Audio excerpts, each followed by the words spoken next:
Hello and welcome back to the Gamemode Creative podcast. I am Meg. And I'm Rainboom. And we're back with another episode. Yes, Yes, go ahead. and our very first special guest ever, Dr. Bond. Hmm. Hey guys, thanks for having me on. And we're going to be talking about pretty much a lot of different things today. We don't really know everything we're going to talk about, but we would like to start off by just getting to know Dr. Bond and how he connects with Minecraft and like what kind of stuff he does in Minecraft. I guess we'll start off this episode by just having introducing yourself and telling us what you do. You can say things like how you got started into Minecraft building specifically and what you are currently doing with it. So just go ahead and introduce yourself. Yes, sounds great. I've been in the scene for a while. I think I started back in 2012. Like all builders, most builders, I would say, we kind of start off building, structures, maybe a medieval sort of fantasy themed, house or castle, and just gradually progressed. And I think 2014, 15, around those years was when I really got into what I do currently, which is mainly organics. And the year after that, around 2016, 17, was when Kibo was founded, which is one of the current big passions I have connected through Minecraft currently. And those two things, organic building as well as Kibo, are my two big goals at the moment. Can you explain what Kibo is in more detail? Yeah, so Kibo is a community-driven yearly event. If we kind of go back into like the history of Kibo itself, it didn't start out as that. It was sort of more just a collective of organic builders, and eventually it just kind of got too big to really hold the amount of people in it. And so it kind of turned into sort of an open community thing. And people, were thinking about during that era, there was a lot of like contests going on. Of course, Builders Refuge was hosting a plethora of contests during that time, as well as Planet Minecraft. But there's just no organic side to it, really. And so Kibo, I think, uh, being mainly organic builders, we wanted to contribute in some sort of way, and eventually we landed on an organics themed contest with a sub theme to it. So it's not like organics as a theme, but it's sort of an organics contest with a theme to go along with it each year. And so yeah, eventually we basically got into the schedule of a contest per year, and it was just turned into this annual thing. And I mean, this is now, I think the latest one that you had was the fifth edition of the contest, if memory Yes. serves me well, right? And I figure that now, I mean, every time now that Kiba was mentioned, it's almost like there's a bit of I would almost say either respect or it's a big name in the sense of everyone knows what Kibo is, especially if they're in the organic world. It's like this is the be all like the place to be for everything organics.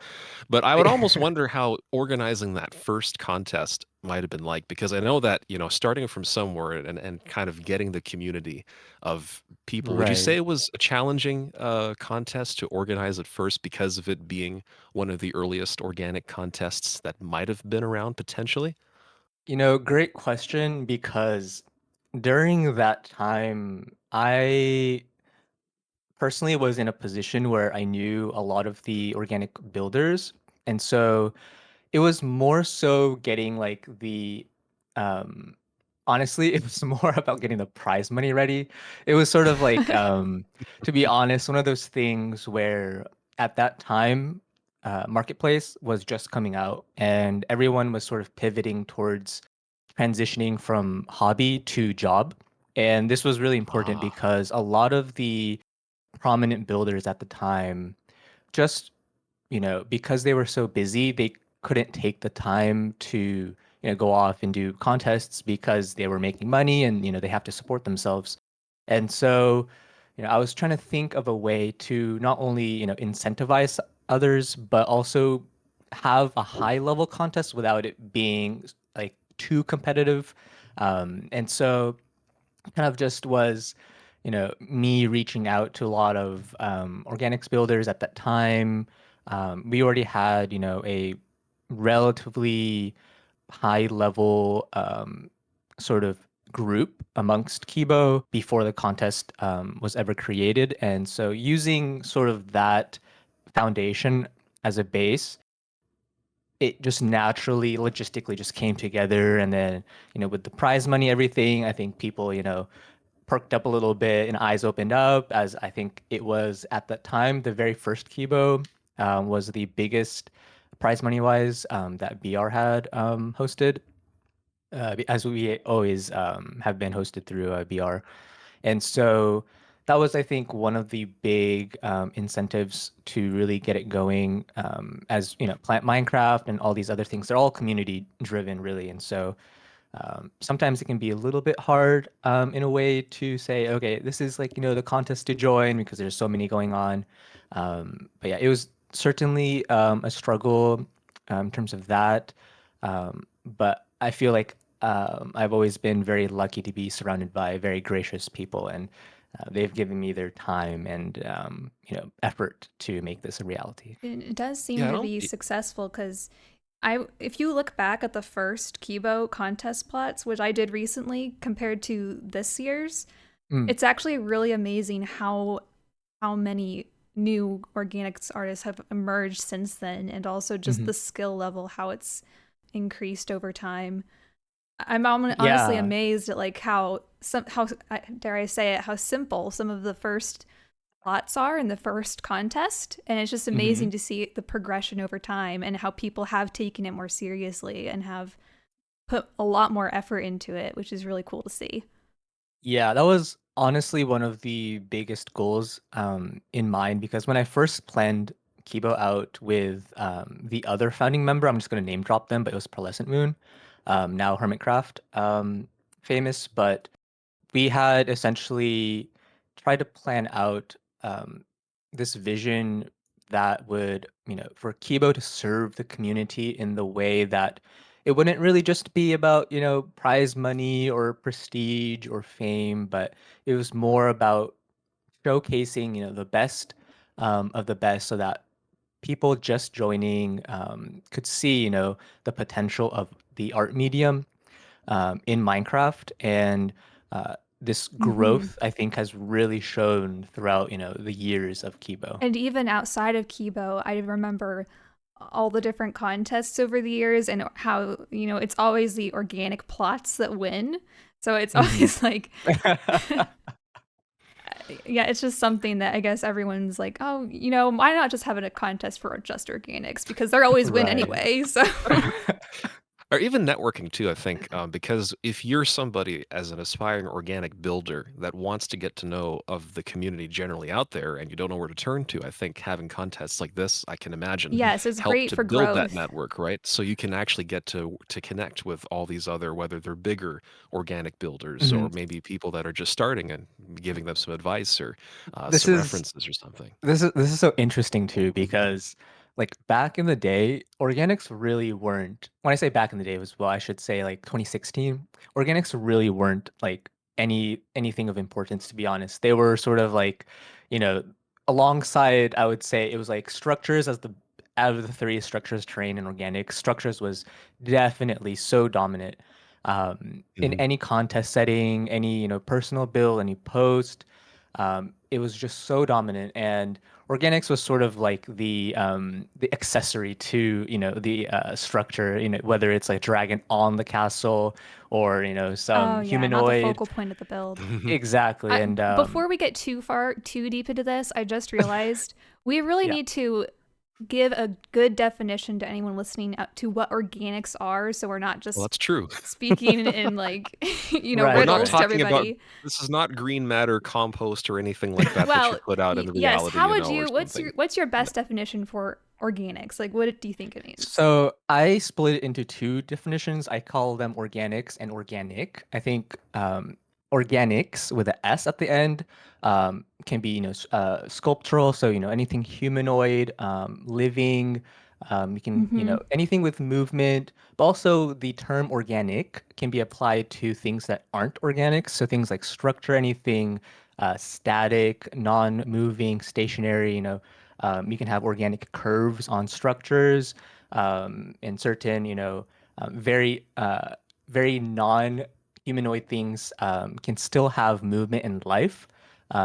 Looking at certain things like robotics, animatronics, things like that, sort of have this very fine line between organic and organics. Mm-hmm. And just so Hmm. having, I think this idea of not everything's like black and white per se, but everything can is sort of on this spectrum, including, this idea that there are three categories of organics, um, structure, which I call architecture actually, because organics can be structural as well, and as well Yes. as Yes. terrain, the third category. And so, I try to, when people get into organics and they're sort of confused on the term, I think the basic idea is, just looking at ourselves as humans. We are organic, but we are also organics. And so I think a lot of, what Kibo produces are, humanoid organics. But people who kind of push the medium, go into more abstract, either like alien things or, spiritually like ghost things or things along those lines that kind of blur the whole humanoid aspect, but still keep, that sculptural aspect in mind. Mm-hmm. A good easy way to think of it is anything that has a lot of curves involved, because Mm. I mean, because that's really what makes a structure, like an organic structure, organic, is when it's got a lot of unnatural curving in it, or it's not so stuck to a grid, you know? Yeah, Mhm. it defies the grid, or it's less man-made looking and kind of more Yeah, natural, or more natural just looking. free-flowing, I think. Yeah, some of those curves are free-flowing. You're not sort of Mm-hmm. constrained. But Absolutely, definitely also absolutely. applies to just any kind of living thing, like a trees or an organic or Mhm. human or an animal. But then again, that being said, most organic builds or organics, I guess if we're probably using that side of things, are usually larger in scale because you want to capture the depth of these curves or kind of Right. these I would still consider something smaller to be organic, but yeah, typically when people think of it, they think of the large sculptures. yeah, just to be able to capture the details for texturing purposes, for whatever it is, to really bring their build to life, I would probably say. Oh, I did have one other question about Kibo. The Kibo logo is a black cat, and I'm just wondering what made you choose that as the Kibo mascot. It re- It's really nothing too crazy or important. It was basically Pearl at that time going, "What do we do for the logo?" I was like, "No idea. Let's just do a black cat." And then so we, interesting story. We went to Google Images, and then she literally just traced out a cat from the Google image, one of the cats from Google Images, and then we just made that the original logo, and then I then updated it recently, like a couple years ago, just so it's cleaner because there was a lot Hey, of it still works. A cat is an organic. exactly. Yes, There you Yeah. a very fine organic at that too. go. Fantastic one. If you ever get a contest to see who can build the greatest cat organic in in We Minecraft actually or something. need like a Kibo build, like a cat build for Oh Kibo. yeah, we do like an Huh. official one, an official Mm-hmm. Kibo build. Mm-hmm. Mm-hmm. I'll have to work on that There you go. sometime. For sure. I did want to go back really quickly. I think we were on the topic earlier just before we talked about this about how organics grew from just being several years ago just one of the forms of Mm-hmm. builds in Minecraft to now being almost a very prominent art form when it comes to contest entries or other just builds, like people showcasing organic builds. I would, one thing that came to mind for me is that I think back then, unless I could be mistaken, because I am relatively new to a lot of the tools, and Meg can certainly attest to this with lots of things available, mods or things that help to make the building process less painful if you're doing them by hand. But I feel like there were either less powerful tools back in those early years or those earlier years where might have been just world edit. There could have been. Mm-hmm. I'm actually not sure when, let's say, things like Archeon came about. Was that a relatively recent, I think, Yeah, invention? another great question because this also opens up another another topic, which is art in Minecraft, like you guys talked about in the previous podcast. Hmm. But yeah, for Kibo, it's one of these things I think where it's this natural progression towards trying to make Minecraft accessible to the wider audience, as in we've had sort of this like Minecraft builders community mindset back in the day, I think, where, we were not really, I don't speak for everyone, but we weren't really, trying to, in a way, I guess, push our Minecraft stuff out to the general public just because back in the day wasn't really seen as art. And so, with the stronger tools, um, it's become a lot more possible to do that. But back in the day, it was really just, world edit, not even fast async. It was just Oh yeah. flat world edit, 30K block edit, and you'd crash your whole server. I mean, I know that the Voxel. first few organics I ever made were done by hand.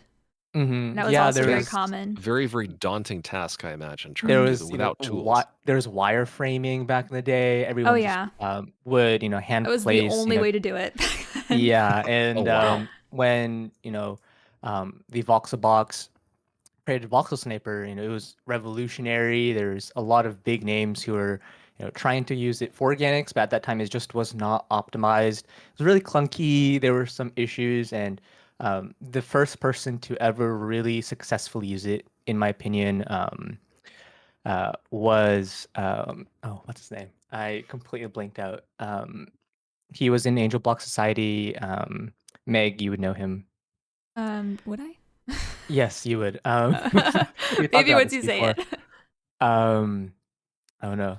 Let me check my Twitter while you guys continue the Um, conversation. just kind of goes along with what you were saying, but I also don't want to lose the thought that you were just on, so don't lose that thought. But Yeah, yeah, I um, got you. but with the addition of new tools in organics, I did have this thought. Like, would you say that, and this is a whole other question, so if we have to answer it later, we can.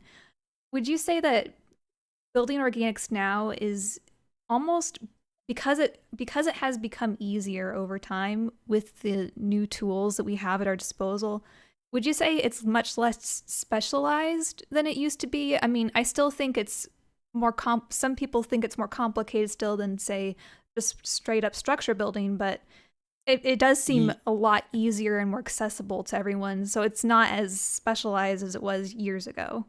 I would say it depends on the person. Just because looking at terrain, for example, it's very command heavy, and so you have to have, a wide array of, command knowledge.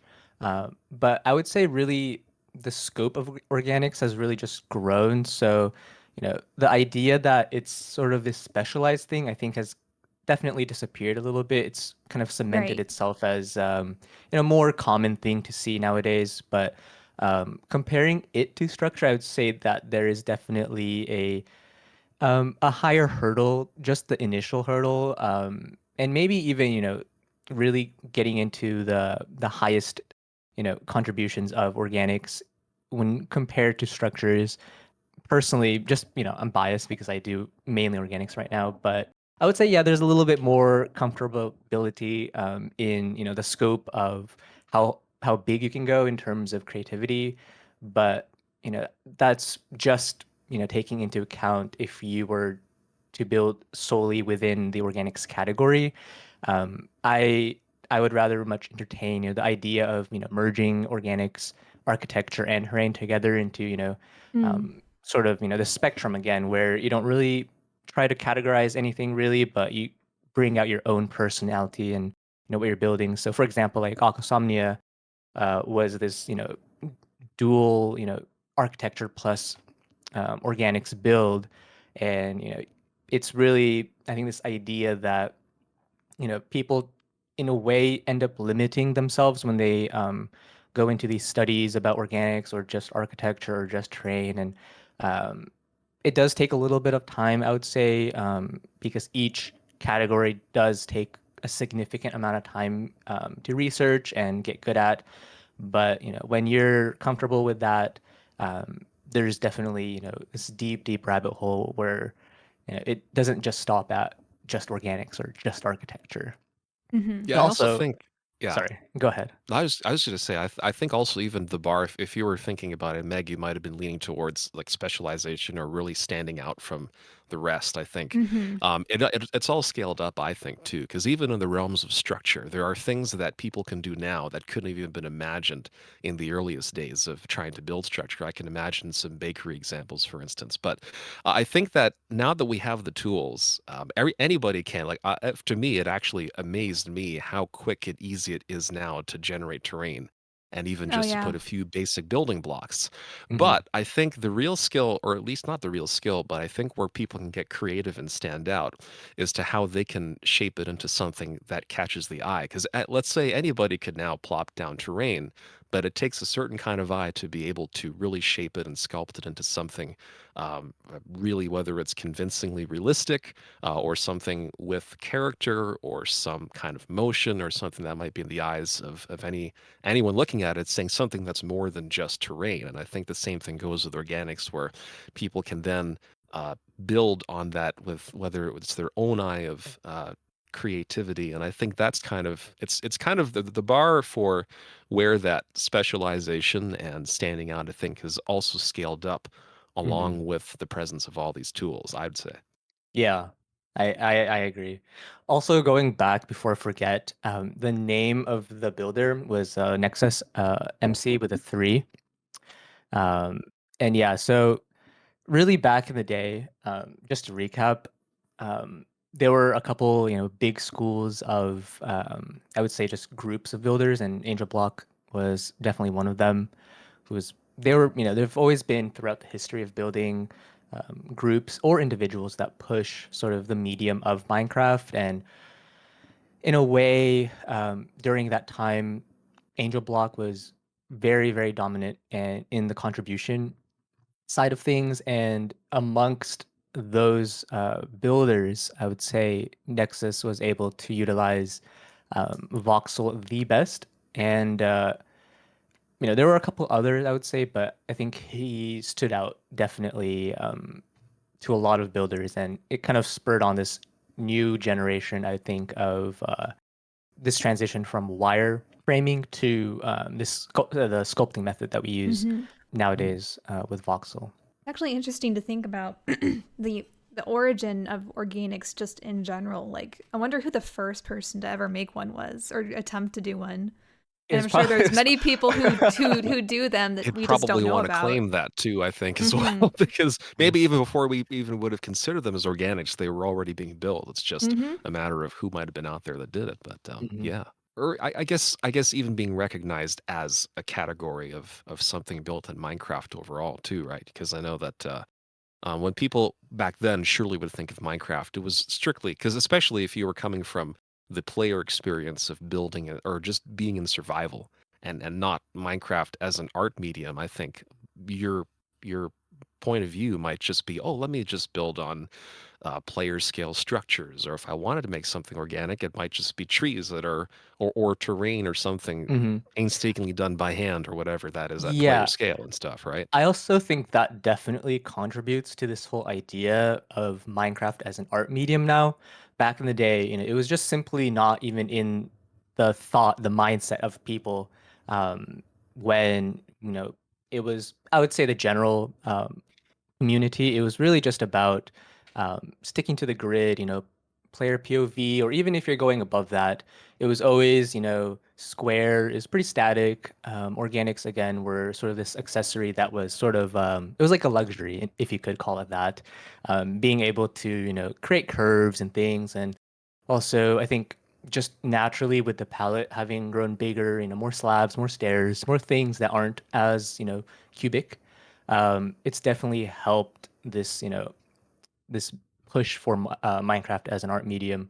And also, I would say that there were a lot of builders who um, were definitely pushing the whole art thing. And namely, I think Circle 8 of great fame. She was one of those builders where you would just look at it and you just go, "Wow, that's art." Just full stop, because it really wasn't anything else. It was just art, and she spurred on this massive movement. I think back in 2012, 2011, Oh wow. and it's interesting because in a way it was sort of this precursor to organics, where a lot of builders, I think, were going through this development where it was, from structure, but they wanted more. And I think this sort of organic aspect of what structure could be was very enticing to a lot of people. So there is definitely this, I think, push for um, structure not really following,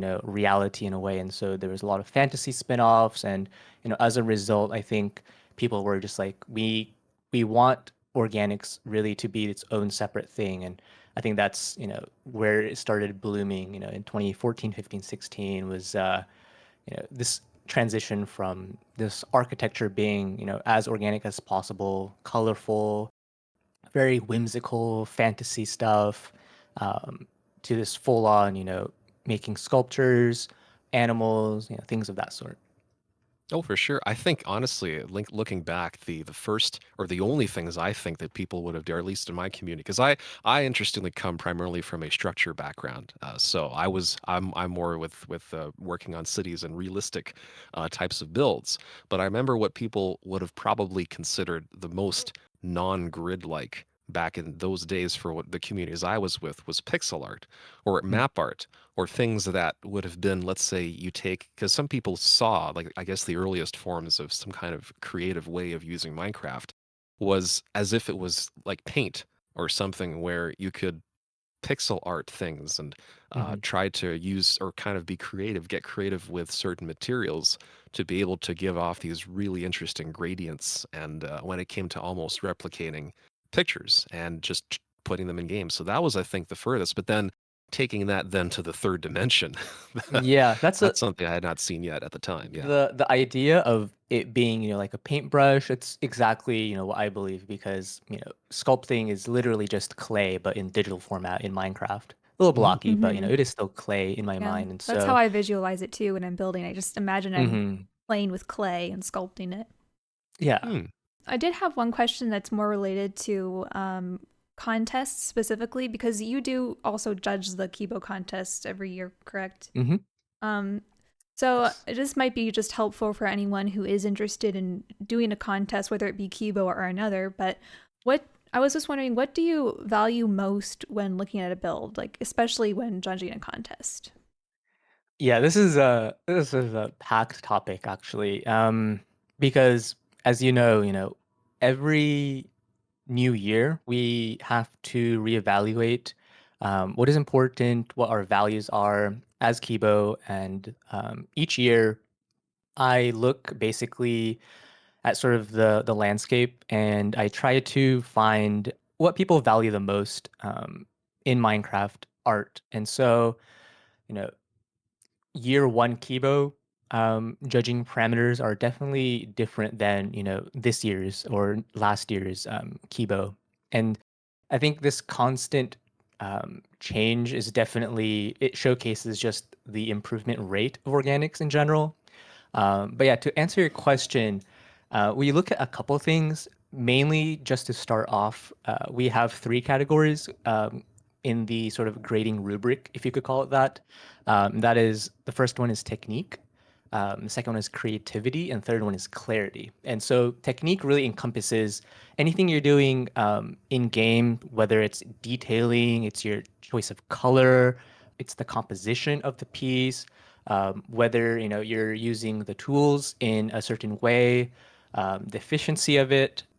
Creativity is really about you and yourself. So what you bring to the table, your originality, how you look at the medium and how it kind of goes through your personal filter in a way, and again the output of that. And clarity is really more focused upon the theme and how the theme has affected the piece overall. And so, making sure that the builder knows exactly and clearly what they're going for will be reflected in what the judges see. And so, if it's not, if it's sort of like wishy-washy, you don't really understand the theme too much, the judges will take points off. Making sure that you know, the clarity is also affected by the other components as well. So, if you're going for like an extremely complex theme, the technique should be able to, simplify it a little bit so it's not so messy or noisy. And, the players, the viewers, the judges can, view it and grade it as you would have wanted it to be.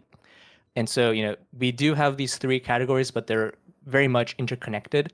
And so just going for, a lot of stairs and slabs and coloring and depth and, composition and ignoring, perhaps maybe something a little more original is definitely something to look out for.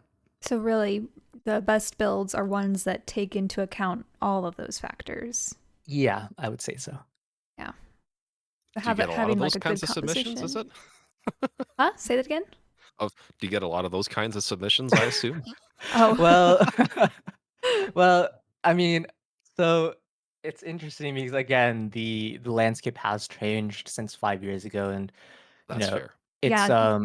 it's a again a packed topic only because there's this idea that one day with the tools, with the mentorship, with the information, everyone's technique is going to relatively be the same. It'll be up there, and everyone will know how to use certain commands. Everyone will sort of understand that there's a general level of technique to be desired to earn a high place. And so in my opinion, at least, I would say, in a couple of years, I think the creativity category, so originality, really bringing you yourself, either whether it's something culturally, religiously, any of these things that make the piece original, unique, I think will shine a little bit more than technique, just because it's not something really that can be replicated or learned or taught.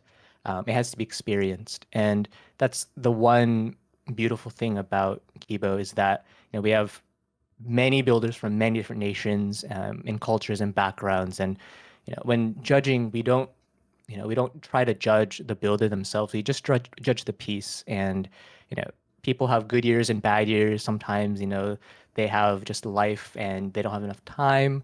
And so, it's this idea that, we're trying to push as much imagination and possibilities as possible. And the idea that, the score is everything is definitely untrue.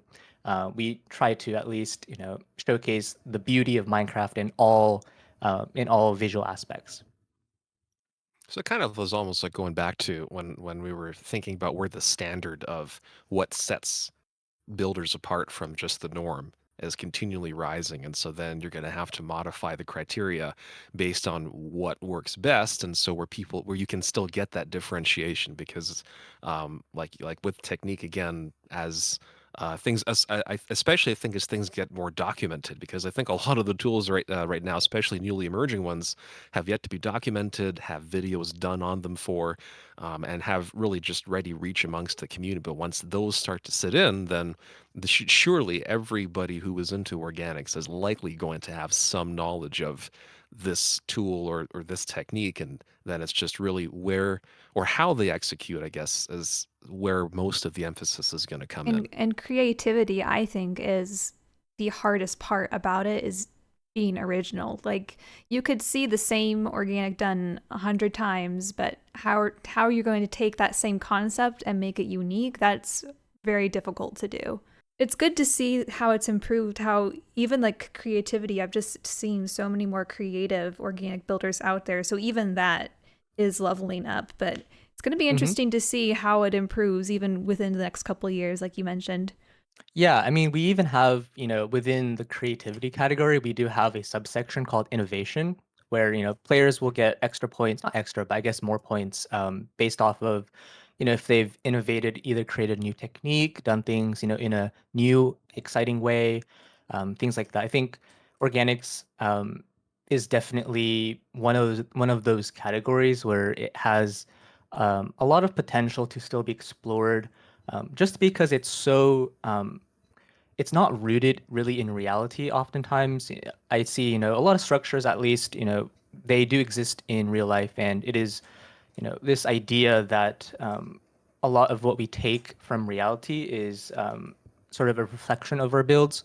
And I think organics is a great way to, dive deeply into the imagination portion rather than the realistic portion of our minds. And so, we want to see crazy things, basically. The crazier the better. Oh, absolutely. Crazier the better. Yeah. Oh, for sure. And also, I think with the advent of all these new tools, I've been seeing some organics or just general builds of that nature that are honestly mind-blowingly realistic in Hmm. proportion, in getting things. Let's say, especially for anything that's dealing with humanoid or anything with human features. Like it's crazy. I've seen some builders that have almost gotten or practically gotten the anatomy of the human head or Hmm. parts of the body down to a science to the point where you'd wonder you would have to do a double take and realize that it's in Minecraft and Hmm. not say a model that might have been brought in or something and then just blockified if you want to call it that. And so I figure that one of the challenges, or would you say potentially that down the road, that because I know that of course one thing is, and I think that you stipulate as criteria is that it must be built entirely within the space. You can't import things, right? And Hmm. uh, Yes. and uh, uh, borrow from previous builds or take from things must be done entirely. Do you think there ever will be a challenge sometime down the road where because I feel like that the realistic nature of a lot of these builds is almost blurring lines with modeling or anything that's outside of Minecraft just because of how good some builds are starting to look at. So would you say that there might be some challenges down the road with being able to sort of give, I don't know if you want to call it credibility to a builder or somebody, just because their builds might quote unquote look a little bit too good? I don't think we'll have that issue. I think it's one of those interesting things, and this also kind of, I would say, extends a little bit outside of Minecraft, sort of as a general art thing, maybe.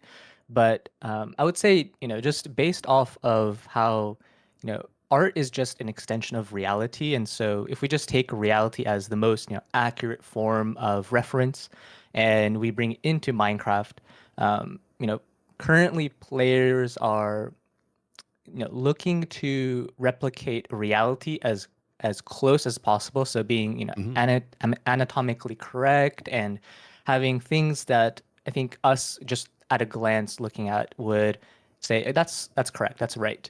But there's like, this other portion of that where it's once you've mastered creating things correctly, it's sort of up to the builder to really push their own imagination and create an Uh-huh. extension of reality.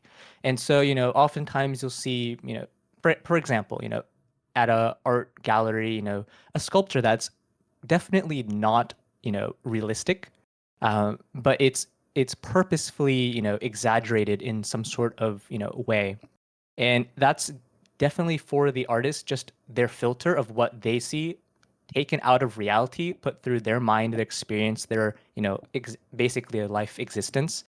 Right, what they want to Um, showcase in that, right? yeah, and then what they Specifically want the to push. reason they pull them. Yeah, Exactly. exactly. Push or And pull, yes. and so for Kibo, I see currently, people trying to, even in the first Kibo, we had Hyper, a French builder, make basically a bust face of himself accurately with, interesting technique where he took a 3D scan of his face, made the thing in game, and then took that image.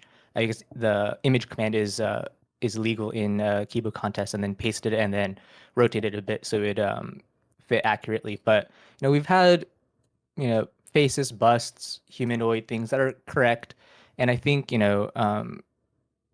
the judges definitely appreciate it, but in a way, it has to serve a certain purpose. So if it's something like, for example, like a recreation of a certain person or a character, um, being accurate is definitely one of the more important things to look out for. But if you're really going for, again, the creativity category and looking for something original, maybe it's an original character that you've designed in your mind, or just some art piece that you've wanted to do.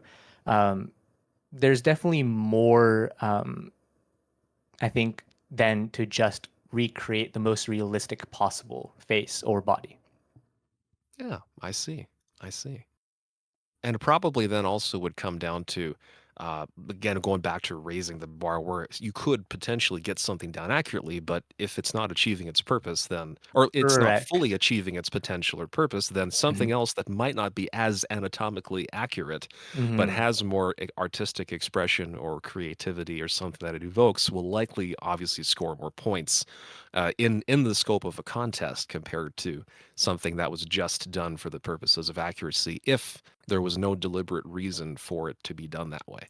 Yeah, a great point because, you could make the excuse that you haven't, reached that point to make things accurately. And so you're kind of making them a little bit slightly off, but then you're kind of, delivering it as, oh, it's my take on it, which it doesn't go really through judging wise. And so you have to definitely reach a point, I think, where you're comfortable understanding just, you know, the anatomy, basic anatomy, and then I think pushing for a little spin on what you think is creative. Just like in Yeah, any other art medium, really, because it sounds very Yeah. similar to just any other art medium.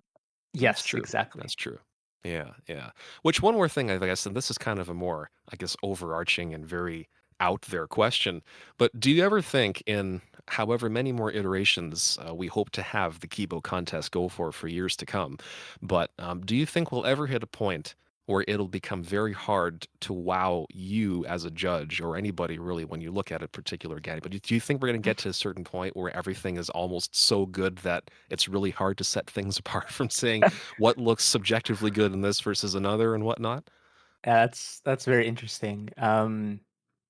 You know, us judges, we're human. We're all the same. So you know, it's one of these things I think where each judge has their own bias, in a good way, where they prefer Oh to yeah. see certain things from, you know, where they can connect to in a way. And I think that's definitely one of the big struggles with art in general is connecting with an audience, whether you're the artist or the viewer. It's just, certain things are, they have to be explained in a way rather than viewed. And, this sort of duality between, what is better, what is worse, maybe there is no worse or better, is this, struggle. And so, when you think about sort of the future, at least for Kibo, I still think at least for the next 5 years, we'll still be looking at people interested in more so technique rather than originality or creativity, if I had to say so. Just because I think, there are only very few um, people within the organics community that have really, I think, been satisfied with their technique.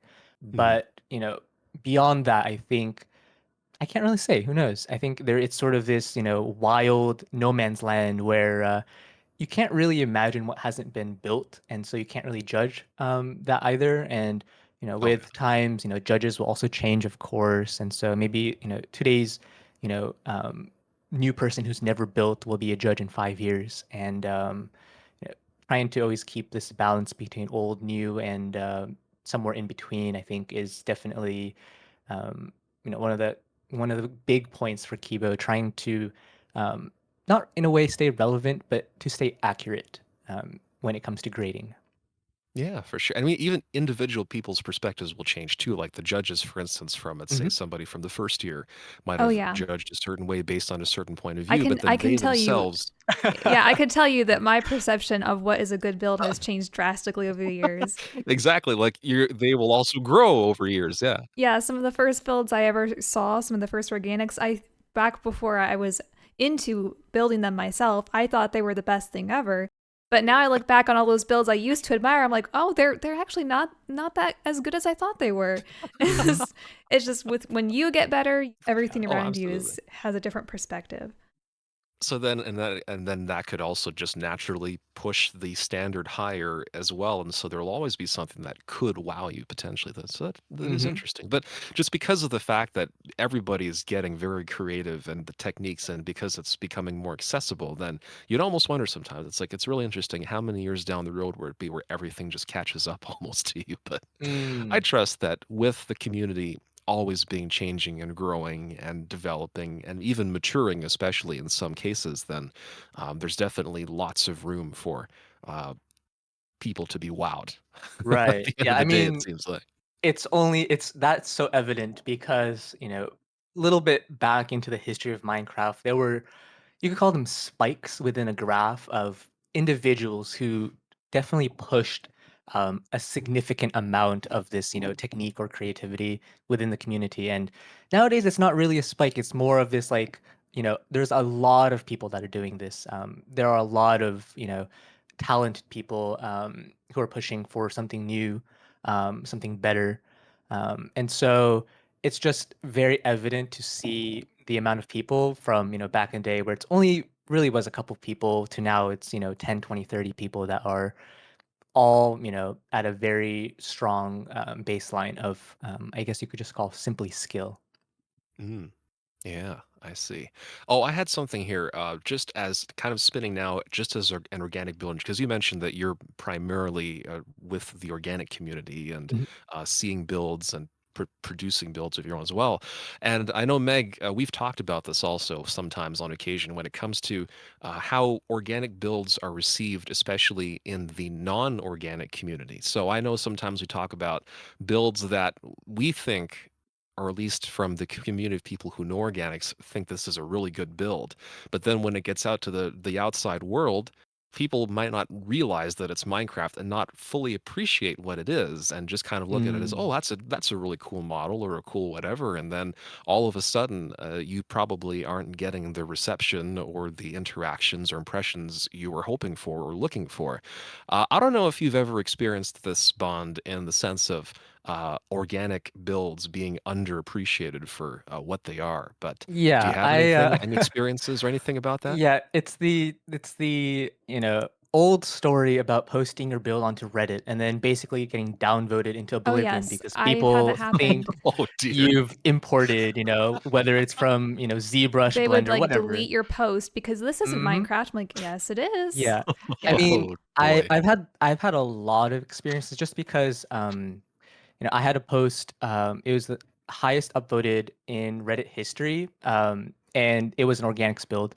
And there was definitely, because there was a lot of comments sort of about that idea of, if it's, whether it's imported or if it was done in Minecraft. And then people had even more questions like, how was it done in Minecraft? And then people were like, there are tools, and they're like, okay, so it's basically the same thing, it's importing. And people were like, no, and they had explained the tools. It's just this very Oh long, dear. long list that just goes down. But it's, the idea that viewers have to educate themselves to view certain types of art in a way.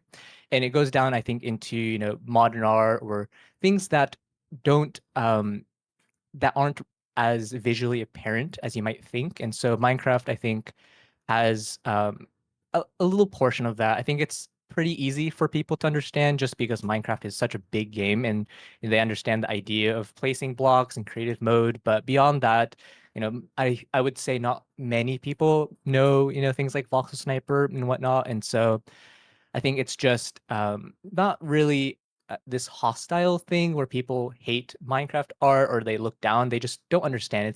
It comes more from, I would say, a place of ignorance, really.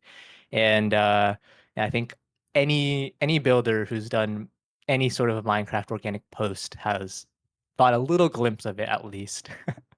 Especially with renders, I It's think never too. going to The editor perform very renders. well. It's just something you have to accept because Yeah.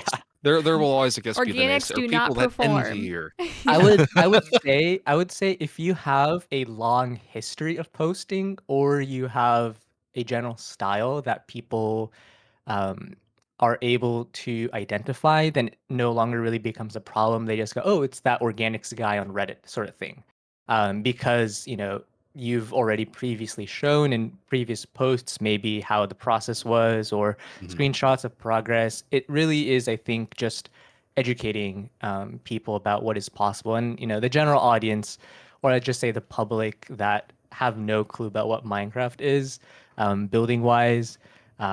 They are very quick to judge.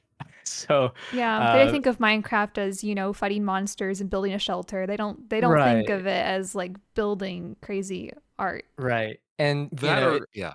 it's one of those things too where um, I think it's interesting because so like, I would say when 360 renders came along, so you could see the whole build in Minecraft, it helped a little bit, but it's always either one of the two, where you're forced to be on the far ends of the spectrum. So really amping up the build so it looks almost out of Minecraft in a way, so people can connect Mm-hmm. with it a little bit more, so they can go, oh, that's like voxel art, right?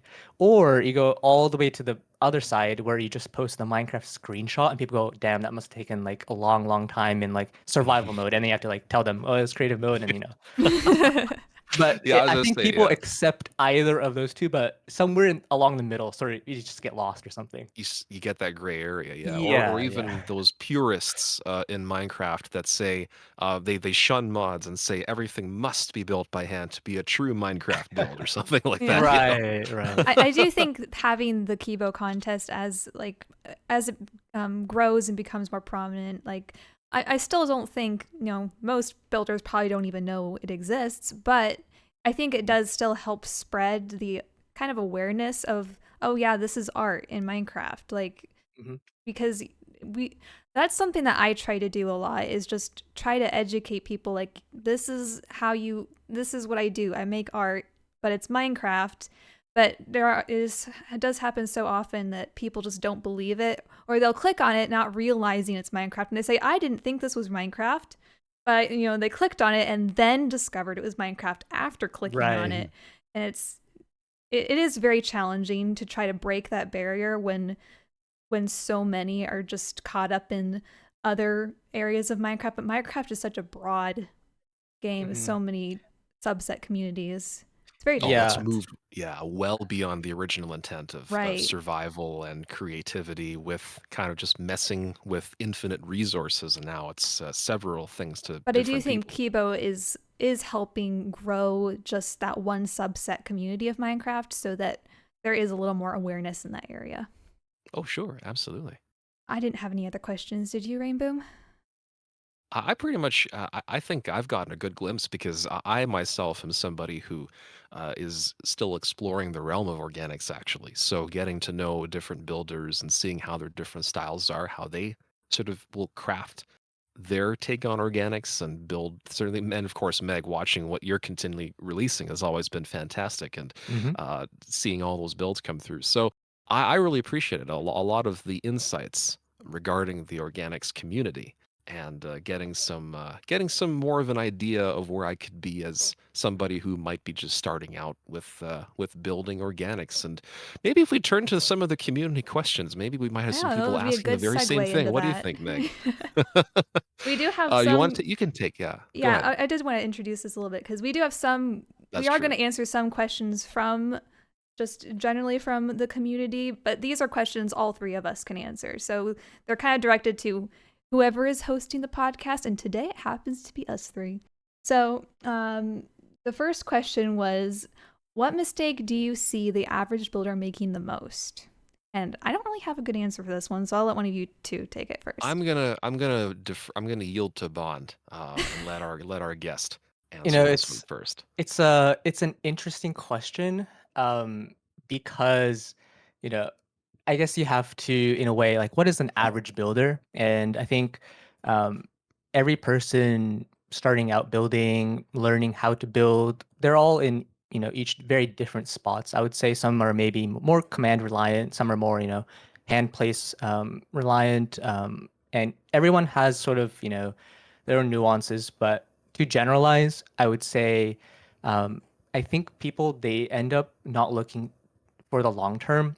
And this is, to specify, it's like this idea where I would say when someone gets into a project, I think in most cases they have like a couple goals, one of them being, to finish the project first and foremost, but secondly, to learn something, or third, to make something that they enjoy. And I think oftentimes, a builder will go through the motions, build, but they won't really apply that knowledge that they've learned to the next thing. And so it'll sort of just be this sort of plateau in skill and progression. And I think I've seen a lot of builders try to compensate through command usage. And this kind of goes into this idea that efficiency and speed is sort of, the meta right now, you know, pushing as many builds out, trying to be as efficient as possible. Really, the scene Mm-hmm. of current day Minecraft is completely different to back in the day. Hmm. And the quality is definitely better, just because, bigger palette, better tools, but also, in a way, I've seen a lot of, I don't want to call it laziness, but maybe just uh, lack of attention to detail, where they'll just, I think, be satisfied with something and move on to the next. And personally, I would suggest to builders who know they have some sort of path to improvement to really look at the long-term goal of building, whether it's to make art in Minecraft, whether it's maybe in hopes of working for a marketplace. What are the main things to look out for? And that goal is very personal, of course, so it varies from person to person. But really spending time, I think, looking at yourself more than others and trying to, um, catch up or keep up with the meta, I think, is an important thing that I think a lot of people overlook. That is a good Yeah, that's encompassing answer. I don't know if I have anything to wow. add. I don't know if if I could really equate to that now. No, one thing that does come to mind though is interestingly, it's excessive. It's people excessively who look for validation when they're asking about, oh, how's Mm. this build looking like, or things like that. I found some people, and this is generally across the board now when I'm talking about this, and sometimes they'll say, it's always great to show work in progress builds and maybe get some insight, but then some people might use that as a crutch and then maybe just do a little bit and then come back and say, how's this and how's this, and then excessively hope to get the thumbs up from someone and kind of bank on that way too much to where if they don't get any feedback they'll think it's a bad build, but really it's just, and that could kind of go back to the almost laziness in a sense of not going through the storming motions in your own mind, because I feel like that's really a big part of any building process where you are going to go through several revisions and maybe changes or things where you're saying, do I want to do this or this, Oh, that's a and very good while I point. think Mm. it's really good to seek advice or input from the community, and that's kind of where networking comes in, which is really helpful, of course, because you want to get to see different perspectives. I would say that there is a very real danger of making that as a crutch and just relying on waiting for someone to say, "Oh, that's a really good build," or something So, like that so to in a really feel way, redeemed. yeah. So in a way, a mistake, if you could call it a mistake that people make, is the fact that they are afraid of making mistakes or almost too afraid. Like they're Could not be. willing Mm. to redo something and like Yeah. really think it through. Because I do sometimes just stare at a build. You could stare at it for an hour just trying to figure out there's something wrong with this. And I don't know what it is, but I'm going to figure it out. Not everyone has that willpower. And it is something that takes practice. You're not going to be able to have the patience to do it right away. But yeah, just taking the time to try to actually think through your build and not be Yeah. afraid if you do mess it up, not being afraid of fixing it. Yeah, especially I think with more complex builds, those changes can be very daunting, especially if Hmm. you don't know how far it'll be into it till before you realize, oh, I've really messed up. Now I got to go back and try this over again. And I guess that's where backups come in handy, isn't it? Finding a a good Oh, point of reference that to is say another yes. mistake that many builders make, not backing up their builds. Back up your builds, people. Remember the carousel, Meg? I'll never forget that when the revolve didn't quite work The as well as it backup should saved have. my life. Saved like 50 hours of my life. So yes. So there we go. Okay, I think that's a good bit on that question. So here's another interesting one, I guess, moving on to the next one. It says which is, who do you admire? And I'm assuming this is to a particular builder. So although there's a note here that says while it can be detrimental sometimes for us to compare ourselves to others, are there any builders who inspire you or that you look up to?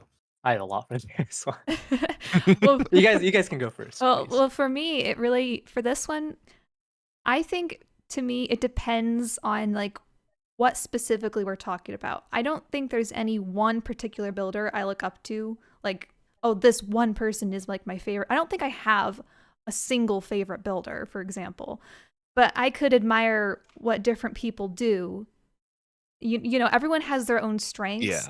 So Mhm. I can like draw from, oh, this person's really good at this. This person's really good at this. Like Dr. Bond's really good at detailing. Look at that detailing in his builds. Oh, Rainboom is amazing at making wallpaper. Look at the wallpaper. I don't know how he does it, but it just looks so good, you know? Mhm. So I Just just picking and draw. choosing the elements, right? Yeah, Yeah. I just look at everyone's strengths and like take inspiration from that. I don't know. It's hard to pick one person to admire though. Yeah, I think it's general communities for me too, because I know like when I started out with city building, but I think I always kind of had this approach where it may so happen that there are some people that I might religiously follow to say, oh, let's see how they take on this type of thing, like, especially people that Mm. work with large city projects. Let's say, oh, let's see how they do this office building or this house or whatever. But I've come to find that usually I'll pull inspiration from that general community because I usually tend to pull different sources of inspiration into my work.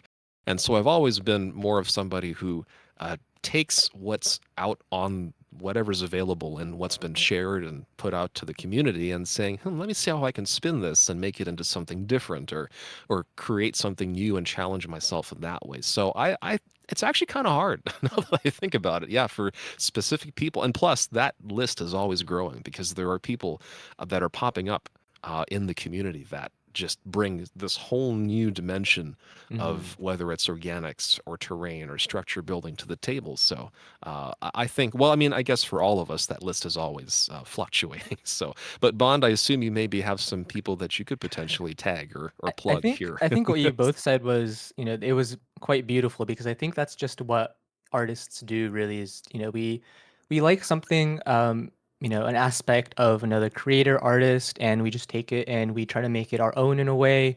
And that's, I guess, how inspiration works. And the development of our style in the long term. Personally for me, I have to, these aren't numbered at all, but Yeah, go Very ahead. good Um, point to make. Very good point to make. but I've I started when I was pretty young, and so I would say at a time where my mind was pretty malleable, and there were definitely quite a few creators, artists, that I really, really looked up to. And the first one I have to say is Circle 8. And, looking at sort of the history of this person, just the impact on the Minecraft community, in my opinion, I have to say she probably made the most impact, bar none. I think without her existence, the community would not be in this place where it is now. And it's not because of what she did or really the builds she made, but it was the people that she influenced that later went on to, lead Minecraft marketplace teams, to then mentor other builders who then became other, great icons in the community. Just the influence she had on the vast majority of extremely talented builders was exceptional. Um, and I've had personal contact with her, and just knowing the person too, lovely person. But definitely have to shout out Circle 8. I think a lot of, maybe not many people will know who I'm talking about because she was a little more prominent earlier on, 2012, 13, 14, and definitely earlier on as well. But just this legacy that she left behind, where the affected people then on to affect others, and then those went on to affect the current modern day greats, just cannot be understated. I Mm-hmm. would say that, at the beginning, really at any sort of, if you look at any sort of movement, the founders or, the people who are at the very start of such movements have sort of this special role they have to fulfill, which is to inspire. And the level of inspiration she provided was just extraordinary. Second Mm, person I have to shout out is Alec Dent. Very similar to the way I would say that Circle 8 connected with others, but stylistically very different. He was more into, I would say, the detail oriented thing and using stairs and mhm. slabs. But he is a legend among legends. A lot of great stories. just people looking at his builds and back in the day, just the amazement of saying, "How in the world did somebody make that?" is still really, really fresh in my mind. And this is, at a point in time when um, you know, detailing and coloring, these sort of things were still very elementary in the current day compared to the current day. And he was definitely one of those people that pushed the medium extremely to a point where we're able to do things just based off of reference and mentorship. I have a couple others. I would say just to keep the list short. Um, So many. I would say the third individual. I would say he originally went by Renzaru, name switched to Udvio. People know him by many different names. Currently, Marceau Nakayama, the owner of the Cyclone Marketplace team, but more influential, really, I would say, earlier on as a builder. If we're just to talk about the building portion of the community, led Everbloom Studios, was in Blockworks, really pushed the idea of art in Minecraft as he originally came from a very different background and applied his studies into the Minecraft medium. Pushed, the usage of, clip paste brushes, glass shading, all these things that weren't really, mainstream, in 2015, 2014. And so very, very fundamentally important to the growth of builders. Last shout out I really want to give is to the French building community. Wow, they, as a collective, are so, so strong.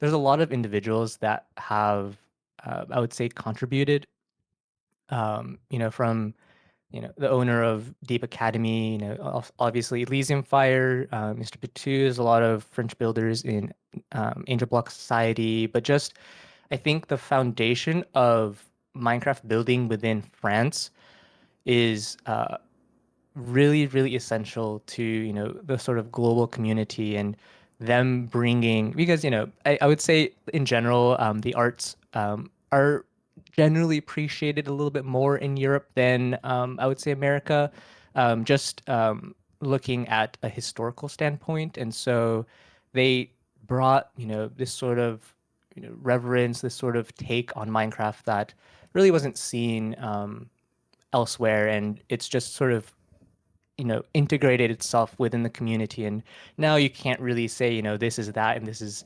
a specific thing. It's really just sort of this amalgamation of techniques and skill and culture, but Yeah. back in the day they really, really pushed what they believed was beautiful in the game, and it produced this ripple effect that everyone I've mentioned previously also contributed to. No, that's fantastic, actually. Okay, now I feel bad that I should probably mention some names now all of a sudden, Oh, it's because okay. a It's all couple do right. come to mind, and the reason being is because I was just going to say the reason being is because these were maybe I mean, they still I think they still post actively now, but, it's more of I know they were the ones that got me started into really getting the inspiration to say, "Hey, these are possible." Because when I was starting out with, because I always loved to do city building, but when I wanted to start out in Minecraft, there was always some daunting factor of, well, I only build things that are perpendicular to the grid? That can is it Mm. ever even possible Mm-hmm. to even defy the grid or something like that?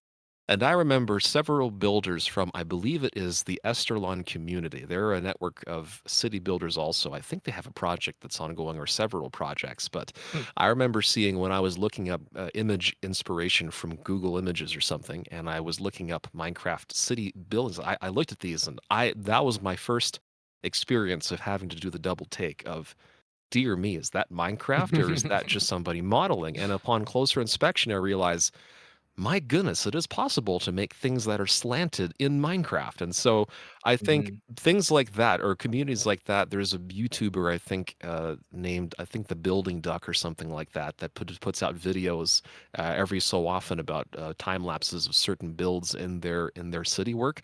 But these kinds of sources for me are what validated or confirmed in me that I said, hey, it's possible to Mm. defy just the bounds of the grid and get comfortable with shapes that are non-perpendicular. And so that to me, I think at some point, all of a sudden, I felt comfortable with working with slants and curves. And the funny thing, though, with structure is that in some cases, there's actually math that can be involved. Mhm. And it's crazy how you can always place your trust in mathematics because it's always going to do the job for you. It never Mhm. goes wrong. And it's crazy what you can do when you apply those to if you really want to get certain curves down pat from a structural perspective. So I probably should give my credit to those folks. But that's from early on for me. But even now, again, like kind of going back to what I guess Meg and I agreed upon, that list is always ever evolving. And I think it's Hmm. just general communities rather than specific faces And it always that we creates a would ripple probably pull effect too, from. like you said. Oh, Like yeah. one Mhm. person will admire this person, but then, that person will move on to inspire somebody else, and it's just always changing and always growing. It's so cool though to kind of trace back the history of how we got to the point where we are today. It's just really interesting to hear about. Yeah, absolutely. Absolutely. Um, I think we have time for another question. Meg, yep. what do you think? Yeah, let's do it. Next question is it possible to describe the thought process of an artist sculpting a face, hand or torso, out of blocks and not having it look disproportionate or cartoonish? This is more related to organics, I guess. So when it comes to building or sculpting in organic, how do you go about thinking about it? Because you are building with cubes essentially. So how do you get into the mindset of it Mhm. looking like a realistic shape? I think personally for me, just two big things. One is reference, very important. You must have reference, especially if you're looking to make something within the realm of reality. So something correct, I would say. And then the second thing is more of like a in-game trick, but just making sure that you're not always zoomed in on the build, going out and looking at it as an overall piece. Mm, As you know, when you're zoomed in, you're just seeing blocks, and so you have right. to Yeah. really, and for people who are more in the know-how or have been, doing this for a while, you can sort of do it in your head, where you can be building and then just think about how it looks in your head and not have to zoom in and out each time. Some people also set up like another account with another camera just to see, a Hmm. macro versus micro shot. There's a lot of different, I think, specific techniques. But I would say first and foremost is reference and always being comfortable with making sure that adjustments that need to be made, always revisiting it after a while, because we tend to look at projects in one way, and when you release it, maybe you might come back to it and say, oh, that's definitely wrong, and so just taking your time. Hmm. And it also helps in my experience, not that you have to do this, but it does kind of help just to memorize, okay, when I make this block pattern to create a curve or a circle, like you kind of memorize how circles and curves work with blocks. And once you do that, you start to visualize the curve more and more, and it just becomes easier to sculpt through that. Hmm. And Definitely, honestly, yeah. I'm always forgetting that things are cubes and on a grid when I'm building, especially when you're building on like a diagonal and you try to Oh, sure. select your build and you're like, wait a minute, which way is Mm, straight? And then you get so confused because I'm so used to seeing it as an organic shape, I forget where I am in the grid. Happens to me all the time. So, yeah. Oh, you're exploring new angles then, Meg. That's oh quite an yep, achievement, yep. I guess, as a result. There you go. Can I then throw in trial and error? Because I've never really built a face before myself, I'll admit that. But I can only imagine that, Oh especially if yes, you're that is a good somebody point too, starting though. off, that Hmm. you have to get comfortable with kind of going back to that first question, I think, being comfy with making those changes and getting into having the willpower to make revisions is neat. Because it likely is, especially if you're refining your grasp of certain, whether it's proportions or shapes or textures, that it's going to be a potentially painful process as you start until Hmm. you eventually settle with something that feels good for you or feels right for your, I guess, your approach to the building style, maybe, or I something like I that. I definitely agree with that. mistakes to make mistakes is the optimal path is sort of the saying I always go with because you really can't learn any other way. And so, if you're really struggling, you just know that progress line is really going up. And as soon as you start to feel comfortable, you can apply that. And you know, again, after you plateau a little bit and you're comfortable with what you're doing, again, try to go for things that you have very little experience in, or you're gonna make obvious mistakes in. Embrace the mistakes. The Oh pain. yes. There you Yes, go. yes. I think I have a story related to that, just if this is something for you listening that might be of help. Me being a structure builder, I'll never forget the first time I tried to build something at a slant. Actually, I think this is what unlocked my confidence or comfort with working with angles and curves. I always used to build cities, or I always have and still do to this day, but there was this one time on a really small little server contest where I was assigned, and this was purely by assignment, there was no choosing or themes and things. I was assigned a pirate ship theme or something like that, and for the first time had to build pirate ships or even just Mm. boats in general, large scale boats or something that kind of evoked the pirate theme. In my mind, I was going, there's a scene from a film I remember from a very popular pirate ship film series in which there are a couple of ships that got entangled with one another. And then there were, I guess, pirates and this other party of people that were fighting it out. And I said, wouldn't that be really cool if I could do that? I started working on it and I realized, oh dear, this is going to be a lot of curves already, even just for a boat at right angles. And then worst part is the second boat was going to be at a weird angle that had no relations whatsoever to any of the main axes in Minecraft. But by some luck, somehow, and also don't get me started on making the waves because this water I did using glass blocks. I was sculpting using glass and sort of figured Mm. it was better for being able to show the shapes of waves and kind of help the motion of the boats so you could see based on where the water was splashing what was going on. But eventually, yeah, I actually had to go through several revisions with this. It was not an easy task, certainly, and trying to especially work with the boat at an angle. But I think with focus and being able to just disregard the notion of, oh, this is impossible to do. I think just committing to it actually helped me to make something that actually I was really surprised with how the end result turned out. And Mhm. was really just saying, I guess this is all I had to do just to uh, give that vote of confidence to myself to say, hey, you can totally do this. And sure enough, I mean, I look back now, I'll probably laugh if I looked and said, wow, was this really the build that I did? But I think just being able to overcome that was really helpful. So mistake Mm-hmm. making was definitely part of that process. Absolutely. Indeed. We do have one more Mhm. question that we can answer. Okay. Would you like I to have ask an it? immediate answer for it. Sure, I have an immediate answer, but I'd like to hear your thoughts on this first. So the question is, do you need to have an artistic background to be a good builder, or is it just a bonus talking about buildings, interiors, organics, terraforming, and so on? So whoever wants to take this one. You can answer first since you said Okay. you had one. All right. I think for me, well, for me, no is the short form answer for me, because I kind of liken it for if needing an artistic background to be a good builder. I mean, there are several people. It's like with structure. I think you don't have to be somebody. You don't have to be an architect, a civil engineer, a structural engineer, anybody in the realm of engineering to be able to build a good building. They might be pluses because I know there are people that are architects by trade or certain fields of engineering by trade that also happen to love Minecraft. And so you'll see that their work actually embodies some of their professional study.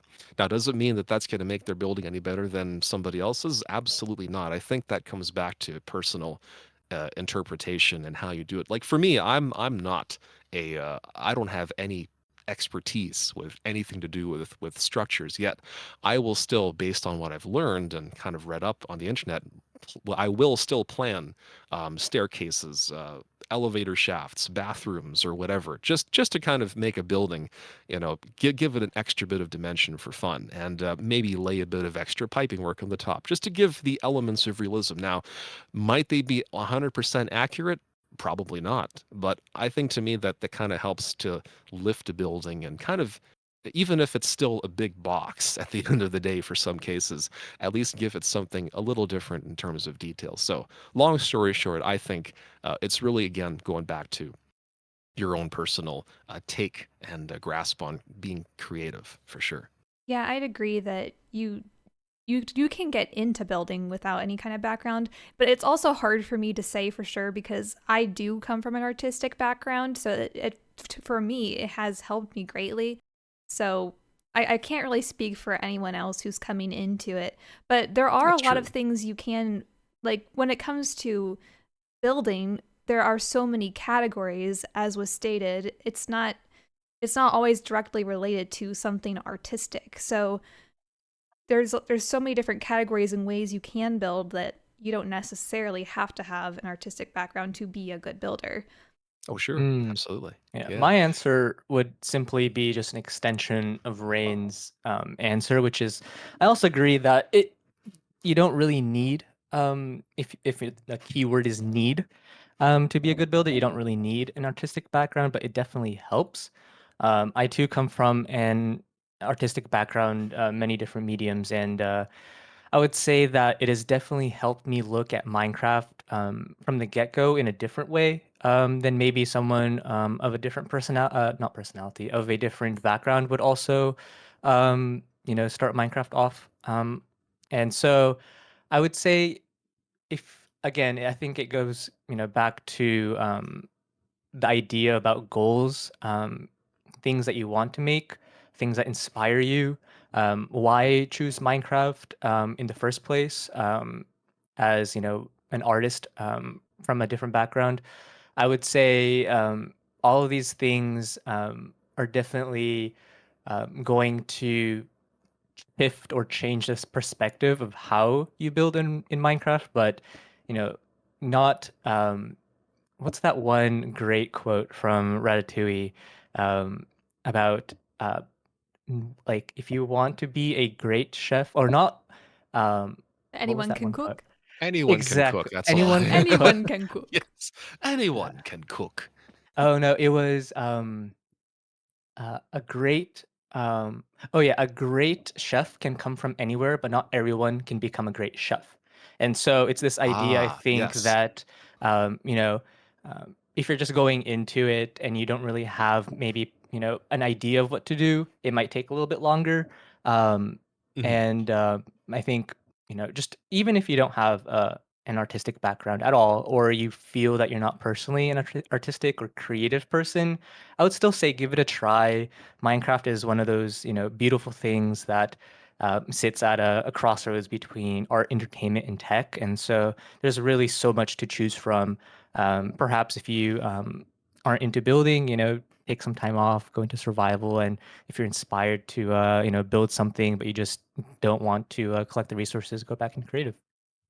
Oh, sure. Yeah. I think and there's always room, I think, to learn, especially if you want to really invest more time into getting into some of the building, like whether it's starting with any of the different categories of builds. and uh, And and I and think being just an good at extension it. of, Yeah, and being good at it is yes. also very subjective because Hmm. I still think I'm not the best builder. I mean, obviously I've improved a lot, but I just always see room for improvement. So I think every person is going to see that in themselves, though. They're always going to be the most critical of their own work. And even if they are already a decent builder, they might not think so because they're just looking to improve. But that's a good mindset to be in. You want to be in that mindset of constant improvement. Definitely. Yeah. Yeah. Without being overly critical, of course, Right. because you don't Not, want to let yes, yourself don't be too down and then critical. sort of implode on yourself. Yeah, absolutely not. But I think, yeah, that honestly, wow, what a conversation, actually, Bond. I mean, first, nice to meet you. Because believe it or not, I think to you listening, this is actually the first time that Bond and I are meeting in Yes. some form of a channel. So I found this was a very interesting conversation, or at least to hear from you also from the realm of organics, because I know I've learned a lot of my organic work through Meg. And having tuned into her streams and sitting into VCs with And her, and Bond that's was kind of one where. of the organics builder. He was one of the popular organics builders back in the day. Like when I started, Ah, he was the one everyone was talking about. so there you go. This is There you this is go. an interesting meeting of the minds for all of us then. So But Bon, thank you so much, though. Absolutely. Yeah, thank Thank you you. for Loved the having me. It conversation. was my pleasure. And to you listening, you can always check out the Game Mode Creative podcast. Wherever you may be listening to it now, of course, you can always check it out on Spotify, Apple Podcasts, Does and on Bond YouTube. have Yes? does Bond have any socials he would like to plug? I Yes, you better personally, do I that don't too. really post. I'm um sort of one of those people that just post whenever, so it's fine. If you can just search me, Dr. Bond on Google, you'll find me. Yeah, that works. Oh, and if you have any community questions you would like to ask, we still have several we need to work through, but we're always accepting more, so you can keep The asking list those. grows. Yes, and Oh, yeah. we'll pick and choose which ones fit best with each episode, but we're gonna try to get through them all. Yeah, and don't worry, rest assured you'll hear it, and we'll make sure it's marked once we answer the question. So you'll know if you want to go back to an episode, you'll be able to catch where the answer came from. And so, yeah, until the next episode, we'll see you then. Have a good one. Take care. Bye. Bye bye.